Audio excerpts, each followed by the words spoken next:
How about you? Have you ever gone through a breakup? Oh, bro, I've gone through tons of breakups. If you're gonna count the high school relationships, you know, like the ones where you were 8 and 7 years old. Mommy and daddy relationships. If you're counting those, then yeah, I've been through hundreds. Rebound relationships are like when you go to the beach to build a sandcastle. You could build the most elaborate sandcastle on the planet, but eventually water will come and wash it away because its foundation is built out of sand. Let him cook, let him cook. Have you ever seen an interracial relationship that was acceptable to you? No interracial relationship is acceptable because we have too many black women who are unmarried. Pause. First of all, this is very racist.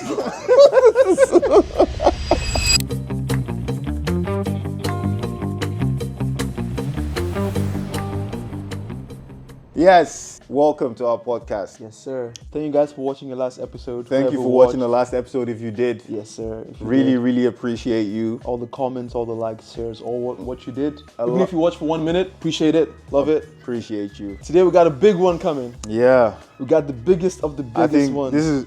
This one I was a bit reluctant to do because it's one of those things where you want to feel like, I don't want to feel like it's a hack, you know, right? Because almost everyone goes for it. Easy views, yeah, easy engagement. But there's a reason why it's valid, and there's a reason why most people can connect to it. It's because it's something we all go through. Almost everybody goes through relationships. That's true. And most relationships end as breakups. Sadly. I think almost everyone here has been part of a breakup. Yeah. How about you? Have you ever gone through a breakup? Oh, bro, I've gone through tons of breakups. No, I'm kidding. I mean, if you're gonna count the high school relationships, you know, like the ones where you were 8 and 7 years old, as breakups. Them mommy and daddy relationships. The ones, you know, where you were a kid, a little kid, making picnic dates and shit. Like, nah, like if you're counting those, then yeah, I've been through hundreds. But nah, yeah, I think I've been through a few breakups in my lifetime. Yeah, how about you? Fairs. Of course, I've been through breakups. I'm a human being, so yeah, it's something we've all experienced. I'd say breakups are very, very interesting, especially when you're going through them for the first time. True. Because there are a lot of emotions. Like there's even studies how physically something goes on in your body where it feels like you are getting, like you lost someone, like someone. Something, something was ripped out of your system. So there's a physiological response to breakup. Why I say this is that there are some people out there that don't allow people they know to mourn, or like, why is this guy mad over breakups, or why is this guy? There are like 10 hacks to make sure you get over a breakup in 10 days. Like, come on, nah. Like, that's just. And this actually really segues into the first thing I want to say is, okay, how do you healthily process a breakup? In my opinion, how do I healthily process a breakup? I think just like you said, everyone goes through relationships, right? And I think the sad thing that is probably true is all relationships end, whether it's in breakups or sadly in death, right? Yeah. But I think over the past years, how I have personally been able to healthily process relationships or breakups is that after the breakup, I don't just say, okay, shit, let me just hop on to the next thing, or let me just put my attention into the next thing. So whether it's editing or whether it's basketball, because you see all these videos, guys say, nah, put all your energy into, you know, take all the energy, put it into this, and you get money, you get rich. It's like, bro, like you have to allow yourself to feel every single emotion. If you want to cry, dude, cry. You know, if you want to laugh, laugh. Like you have to. Hey, I'm for the positive masculinity stuff, man. Shed your tears if you need to. 100%. 100%. Like it's not less manly of you for you to not cry, right? Like if you want to express your emotions, express it. I think the CEO of Apple, I don't know if it was Tim Cook or something, or the last one, the one that died before him, I think. Steve Jobs. Steve Jobs, probably, yeah. Was it Steve Jobs? I think so. Yeah. Isn't that funny? Like Cook's Jobs. Cook's Jobs. Like the next CEO might be some guy named, like his last name would be Wood. Yeah, but go on. I think he used to do like screaming therapies where you just go to the woods and you just scream out of the top of your lungs, right? So I think you have to allow yourself to feel. He has schizophrenia. No, it's not. Yeah. But you have to allow yourself to feel every single emotion, and it's not something that's gonna just like take 5 days or 3 days. Like for me, I won't lie. Like it took me almost a year for me to actually fully process everything. Now everyone is different, right? Yeah, everyone has different timelines. Everyone has different. But I think you have to. The most important thing is you have to give yourself the time to get over it, and don't just try to distract yourself on purpose with other things. So I think that this is a huge one because it definitely impacts how your future relationships will go. Facts. There are some people like, instead of allowing them to, as you say, feel the emotion, allow yourself heal through it and not beat yourself up or for not moving on fast enough or being still attached in some sense. I'd say that what these people do that's wrong, rather, is that they'll go out to clubs. They'll go. Some people go and try and get involved with other people immediately. Exactly. Like You're just- literally 2 days, Yeah. 3 days later. My opinion on rebound relationships is this: that rebound relationships are like when you go to the beach to build a sandcastle. You could build the most elaborate sound castle on the planet, but eventually water will come and wash it away because its foundation is built out of sand. Let him cook. Let him cook. Hey, whoever's editing this video, clip that, put it on shorts, on YouTube, TikTok, let me all pause. over. Let me pause for dramatic effect. Word up. Yeah. So the healthier way to go through it, as you say, is you sit with the emotion. One thing that I think really helped me, one of the times I was going through a breakup, was that I wrote it out. Like I wrote anything. Because here's what, you need your support system, right? Facts. People try and lean on other people. That's even how some rebound relationships happen. They try and lean on other people for support. And then there is the possibility that you might feel like there's certain things you don't want to tell this person or that because you don't know what they're going to say, how they're going to react to it. But the page is not going to say anything back to you. Just write. It might take you 3 months, 6 months. Personally, I don't know who got over a breakup in 5 days.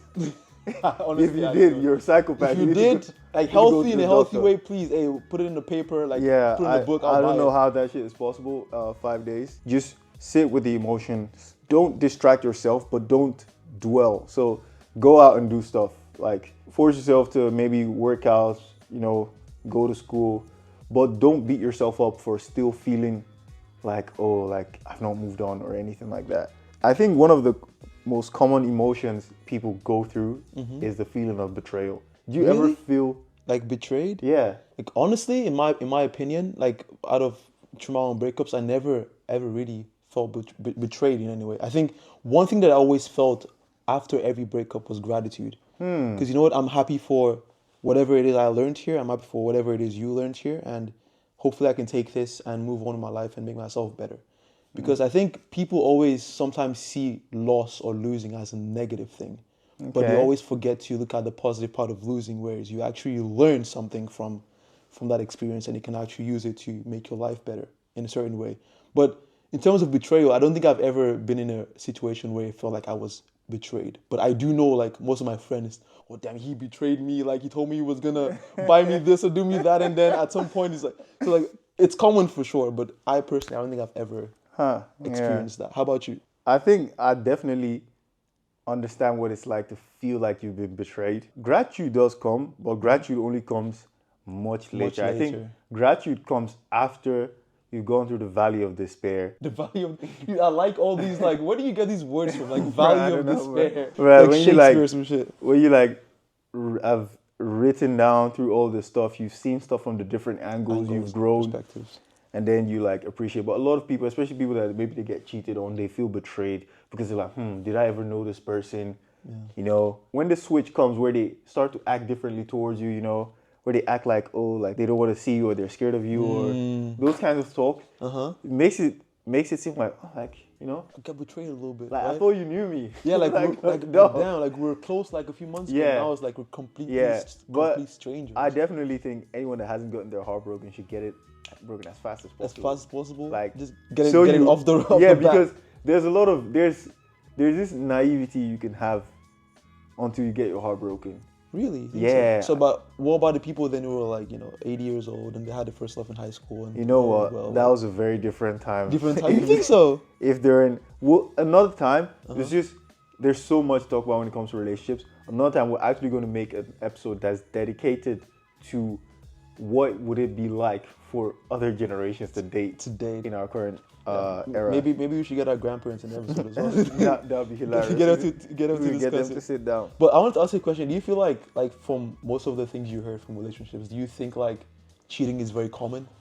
Like is a common thing in nowadays compared to like back The funny thing, I used to think there was an objective definition for cheating. then? Okay. But the older I've gotten, the more I realize that all of this stuff just has to do with boundaries, Really? So, yeah, for some people, what could be considered cheating is if you look at another woman.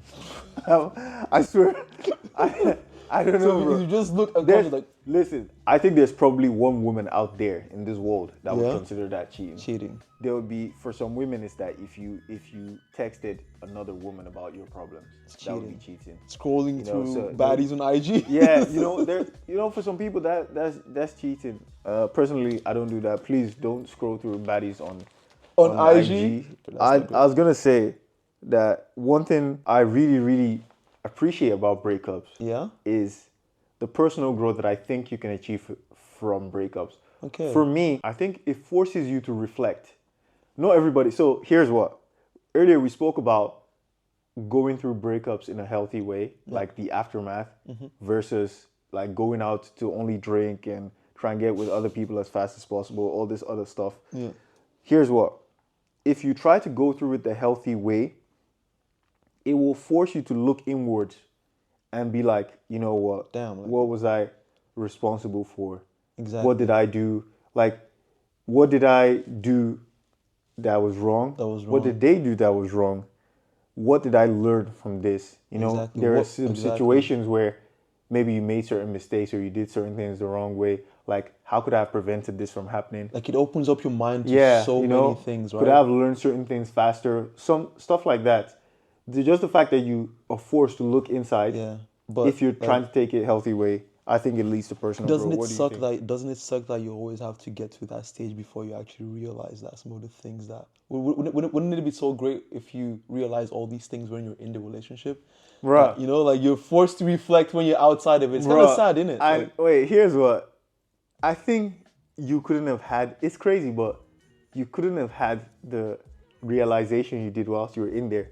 Man, because it's so sad. Because in a sense, there's a lot of emotions, there's a lot of chemical nonsense going on in our brain Chemical nonsense. that we don't even understand. True. And whilst you're in that state, you could never. I remember never. there was one of my relationships that I once had where if I was in a bad mood and there was something I wanted to talk about or whatever, immediately I see the person's face, my brain, everything just disappears and there's no problem It's anymore. like doing a little medicine, just like get off the headache. Exactly. And in those kinds of scenarios, I was like, oh my God, until I'm outside completely, I will never be able to truly see it from the outside. I could never trade the amount of emotional growth I've had from Relationships for breakups. Yeah, from breakups, from treating them the healthy way. So I definitely think that breakups lead to a lot of personal growth if you're willing to put in the work, look inwards and face the pain. I definitely agree. I think most of the personal growth I've had in my life as well has mostly come from breakups. I think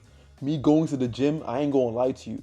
Like 6 years ago, definitely because of a breakup. Like definitely. Solid. But I think every guy or most guy who is ripped and huge as hell in the gym, deep down, they've all gone through some The bigger the serious. do, the bigger the pain. The bigger the guy, the bigger the pain. Trust me, deep down, everyone has gone through some serious shit. Like Here's it's what crazy. though. I think it's just that breakups give you a lot of emotional energy. And you can let it kill you, you can let it drown you, or you can channel it. I like to think of it as, if you watch the Avatar, I like to think of it as in Avatar, when the last airbender, when they shoot lightning at someone, you can either take it and get shocked forever, or you can like take it and channel it like with with the two fingers as they used to do. Exactly. That's why, I'm gonna be honest, there was one time I had a breakup. The next day, I went to the gym, I hit my PR. Damn. What did you do? I did hit my PR on squats and deadlifts. Was it the time you did 170? That was like, Yes. yo, no way. I was like, But definitely, just on average, there's a lot of emotional energy from breakups, and it's best to channel it. If you hold it in too much, it could just, it won't kill you, hopefully, but. dude, something just popped up to my mind right now. I think I wanted to share with you. I think I saw a post earlier or a picture about something, right? Yeah. And it's about how guys and girls deal with breakups. I think for girls, usually the initial stage is Yeah. they feel a lot of emotions, but then over time it gets a little bit better. And for guys, it's like the flip side. So during the initial stage, they feel a little bit liberated, and then at some point later down the line, they feel a little bit more emotions Bro, I think and that's stuff cap. like that. You think it's cap? I think that's cap. You don't really? I think that's Huh. cap. Both I disagree. Or I don't know. I guess Okay. for me, that's how I thought, right? But of the what do you few think? breakups that I've had in my life, Yeah. the few of them, they immediately I was like, this is so shit. Like I never felt like, oh, like thank God, finally. Actually, for me, immediately I just started regretting it, and Regretting. it took, okay, not regretting, but for me, immediately I started to not feel free. I think a lot of times I never felt free until later, until when you've had so much distance apart and you fully healed. That's when you can actually be grateful.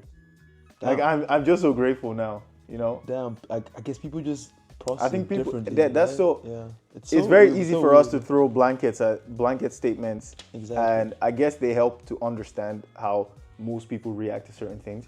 Please, if you are going through a breakup right now and you're watching this, chances are very low, but if you are, please try to find a support system. Now, you could do that by trying to connect with people online. You know, there's some channels online like Reddit or Twitter where maybe they post about breakup stuff and there are people under the comments giving support. There are people there are paid services. You could go to your doctor, the GP. There's probably a psychologist there. Yeah. Your friends, your family, anyone that you feel like can confide and can understand what it's like to go through something like this is very, very underrated. And just allow yourself, let these people hear you out. Exactly. And speak about things as many times as you need to speak about it. If you can, write it down. Exactly, because I do feel like the most common emotion, like you said, everyone goes through is definitely heartbreak. And I think that's one thing probably everyone on this planet understand, even kids, bro. So which is true. So I think just finding the right support system is really good. Yeah. And most especially speaking for guys, I think guys don't necessarily need to talk every time, I think. At least from the friend group that I had. I think what really helps them is just being together, playing basketball together, or going to the gym together, stuff. just doing things together. And for girls, I find it the flip side. So girls talk a lot, and that's how they heal, right? But it doesn't mean that if you're a guy, you shouldn't talk. Like, obviously, like when I was going through shit, like I was speaking to my boy Uri, speaking to my brothers back home, like speaking to everyone who I thought could help me and give me a different perspective on life, right? So I think just whatever works for you, and you just try a bunch of things and you figure it out. And obviously, therapy is also good. And when you're talking, it doesn't, it feels weird at the start, but when you keep on doing it, like whether it's writing, journaling, or speaking to someone, at some point it becomes very, very like part of you. It's like, it actually feels normal. So, Yeah. I mean, we could go so deep into how to get over breakups and how to, have healthier relationships. But I think at some point we'll probably make a podcast down the line just on this specific topic. Maybe make a few, like a 30-minute segment about, 30-minute episode about getting over breakups. Breakups, indeed. But long story short for me is write, channel it, and I don't know, let yourself heal. Yeah. Do you see yourself getting married someday? Weird question to ask. Bro, that's so nowhere. That's so random. Random question. If I see myself getting married, bro, I think I'm what you would call a religious heretic. I don't know if I actually don't quite understand why marriage outside. So, for example, if I'm married in the church, but I'm not married in the state, am I married? If I'm married, if I'm with someone in my room and I give them a ring and we vow to each other, right? So what they say are vows. If we vow to each other on the spot, are we married? And if not, why? Why not? So, but I think this is that's a little hot take right this there. this is a what's it called? Pandora's box. I'd like to close it back and segue into something else. So here's what we just spoke a lot about: aftermath of breakups and breaking up, but you could prevent yourself from getting broken up with or breaking up with someone, how do you feel you can build healthy relationships, or how do you think people can build? What's your opinion on building healthy relationships? I think not just romantic relationships, but just relationships with friends, family, mom, dad, in general. I was thinking just romantic. Romantic, okay, but you know, I think to me they all fall into the same box, right? I think the one thing that is very, very important is you have to understand who you're dealing with. People do not communicate. People don't. Like, that's the thing. People are trying to avoid hard conversations. Like, try to have the hard conversations. Okay, do you like when your partner holds your hand in public? Yes. Did you tell your partner? No. When it doesn't happen, you start feeling sad. You start feeling, oh damn!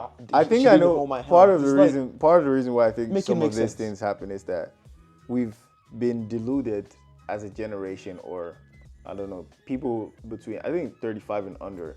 Yeah. There's this idea that if people understand you without you telling them, that then it's like meant to be or magical stuff. But that's just very childish, and that is not in line with real life, unfortunately. Exactly. It's not. Like, you have to communicate. Yeah, you have to communicate. I think that in terms of building healthy relationships, communication matters a lot. I actually disagree with compatibility. In what way? In the sense that I think it's overblown. I think people say, oh, we have nothing in common. It's like, dog, this is going to sound so cheesy. We both have two eyes, both have two hands. Oh my God, come on with the dad jokes in the middle of the podcast. But here's what though. On a more serious note, I definitely think that compatibility is overblown. Really? In my opinion, actually, it's very, very healthy for a child to grow up in a family where, let's say, one partner likes to go out and one partner likes to stay indoors. You know, the child can take off things from both people. So maybe one likes chess and the other likes checkers. You're giving the child more of a chance to choose from a wider range of interests and wider range of beliefs and whatnot. If people are just the same, then you can be sure that you're just going to give birth to a clone of the both of you. The child's going to do exactly the same thing. The same thing that they did. In my opinion, that's just very boring, and I wouldn't like that. Okay, so how do you build then? Yeah, so here's what I was going to say, that opposites do attract. Opposites do attract, but the same things that attract opposites can repel them later on if they do not communicate enough and let resentment build. So I think in terms of building healthy relationships, what matters the most, I'll give 3 things. Okay, no, I'll give that at the end of the podcast. So I bet. Stick till the end of the podcast if you want to hear the 3 things I think help in building healthy relationships. I bet. Hopefully you stick so Pastor Uri can preach to you some little points out there for you, right? Yeah. But now you're right. Just to fire some shots at you from what you said. What you said was wrong. No. Compatibility for sure, definitely. It's one thing, but I don't think you're right. It's not the only thing. I think you need to be compatible. You need to have chemistry. You need to have connection. I think those 3 things are probably some of the most important things to have for at least the relationship to look like it's gonna work, or to seem like it's gonna work, right, on paper. But yeah, that's just a little jab, a little punch back. But yeah. Anyway, so I think we could go on and on how to have healthy relationships and tips and all that. But definitely, for sure, we're going to do a part 2 to this video and then go a lot more deeper into that segment. I know what you're thinking. I know, before I continue, I know what you're thinking. Who the hell are these guys to tell us how to have healthy relationships? Bro, if I showed you the pain. Dude, I have a PhD in freaking breaking up. Nah, I'm kidding. Nah, it's just, we're just giving our opinions. And I'm just giving my opinion. I think everyone's entitled to their opinions, and if you think you have a quality opinion or have learned certain lessons from certain things, I think you shouldn't rob people who could benefit from that the opportunity, and that's what I'm just trying to do. Exactly. My friend here is trying to do as well. Exactly. Okay. It is what it is. But now I think we actually want to react to some videos. Yes, we want to react to some videos that we think might actually be funny, and we're gonna give our opinions on these videos and see. So we have 3 videos lined up actually, and we'll just play them, and then you can also give your opinions in the comments and see what you think. Right. Okay. So let's do the first one. Black men get the white women that other white men genuinely do not want. You don't get the top of the line white women. You don't. You get leftovers. Look at most of our celebrities. They did not marry women who came from the richest white families. Pause. First of all, this is very racist. I don't get why he's saying this. Dr. Umar is just one of those people who's like, he just says things. Like here is making an assumption that every black guy that's dating A white woman is getting the bottom of the barrel. What does that even mean? 1, 2, and that is just bullshit. Exactly. That's not true. That's not true. Here's what I think though. He's trying to say that, like, that rich white people only marry other rich white people. And then rich black people. And that rich black people just marry anybody. Come on, that's wrong, Dr. Umar. Look at LeBron James, you know? LeBron James got Savannah. Don't do that, Dr. Umar. Fair Come enough. on. Like, but I mean, I guess to an extent, I think what he's trying to say is the black people who are mostly known and in the media are mostly married to like white people, like the athletes, the musicians. I think that's an overrepresentation. Exactly, it is. It's an overrepresentation. The highest interracial couple mix is actually white and Asian. Pretty much. But nobody ever talks about that. Like, that goes under the radar. Dude, imagine there's an Asian Dr. Umar out there. It's like... There probably is. Like, the internet is so crazy that there's one of these sort of things everywhere. Probably. But what he's saying here about, let's say, rich white people only marry rich white people or whatever, it's more about circles.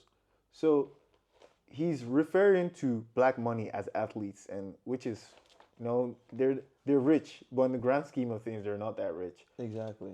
And they're not the schools they went to the public universities. They went to, maybe some of them go to like the high ranking universities or whatever on scholarships, but they're around every regular person. Exactly. The people he's trying to put them against are people who from secondary school were going, from primary school from a very young age, were going to very exclusive schools where people of the same economic background probably are. Facts. So it just makes sense that if someone was dating from that economic background, they're just more likely to date from that economic background. Exactly. Look at this, for example. Let's say you're in a school. Let's say the name of the school was University of San Diego. Yeah. And in the University of San Diego, in your class, there are 500 people, and you're the only black guy. What are the chances of you dating a black girl from your class? Pretty much zero. Exactly. You are most likely going to date the average demographic of who is in your class. Exactly. I think these kind of things should be taken into account. But what's so popular online is just say stuff that might be outrageous just so you can get clicks.